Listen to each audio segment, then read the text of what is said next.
With the combined momentum of your forward step, the twist of your torso, and the swing of the rifle, the butt stroke can strike your opponent at over 18 miles per hour, carrying well over 550 pounds of force. That's enough to drive a 16-penny nail through nearly 2 inches of pressure-treated wood. Add a follow-up slash and thrust with a bayonet, and the butt stroke becomes a real killer. But the real damage from the knee bar doesn't come from gravity. It comes from leverage. Once the knee is locked, your hips act like a fulcrum, and his leg acts like a lever, multiplying any force you apply. So even though the ligaments and tendons around the knee can sustain 1,700 newtons of force, the knee bar can load a lot more than that, enough to completely destroy the joint. To do that, the Marine pushes his opponent at a location above the center of mass, while using his sweeping leg to create a tripping point, which is below his opponent's center of mass.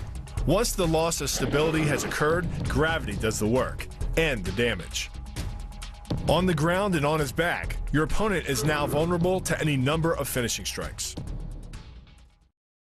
Working much like a nutcracker, your forearm and biceps apply pressure to your opponent's carotid arteries. Located on either side of the trachea, these two arteries are the only way to get blood to the brain. It can take less pressure than squeezing an orange to stop the flow of blood to the arteries. And with no blood flow, the brain shuts down almost instantly. Fight over. By taking control of your opponent's leg, you turn his hip into a pivot point. And there are 2 forces being imparted about the pivot point. One by the arm above and one by the sweep below. These forces act as a couple, resulting in your opponent's rotation that slams him right to the deck. And given the speed of rotation and the force of gravity, that impact could cause permanent injury.